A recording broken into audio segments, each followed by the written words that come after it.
Headline सामने जानिए, आपको बताएं कि सानिया 9 मई को 1 साल मुकम्मल हो गया, मगर गम आज भी ताज़ा। 9 मई को सरकारी सिविल इमलाक और शुहदा की यादगारों को जलाया गया। इस हवाले से हमारे नुमाइंदे राजा रुखसार ने एक रिपोर्ट तैयार की है, आइए देखते हैं। 9 मई को होने वाले पुरतशद्दद एहतजाज, दफाई अमलाक और शुहदा की यादगारों पर हमलों के वाक़यात को 1 साल मुकम्मल हो गया। पाकिस्तान भर की तरह इस्लामाबाद और पंजाब में दफा 144 नाफिज है और इंतजामिया ने किसी भी गैर कानूनी इज्तिमा या मुजाहरे के खिलाफ कार्रवाई पर पाबंदी आयद कर रखी है।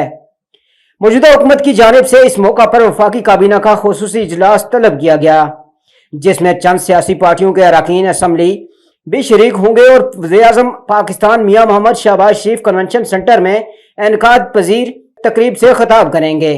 9 मई को कौमी एहतसाब ब्यूरो ने चेयरमैन पीटीआई इमरान खान को अलकादर ट्रस्ट केस में इस्लामाबाद हाई कोर्ट के अहाता से गिरफ्तार किया था, जिसके बाद एहतजाज करने वाले तहरीक इंसाफ के कारकुनान ने फौजी तनसीफात और सरकारी अमलात पर हमले किए, जिसमें जना हाउस लाहौर और रेडियो पाकिस्तान पेशावर की इमारत को भी नजर आतिश किया गया।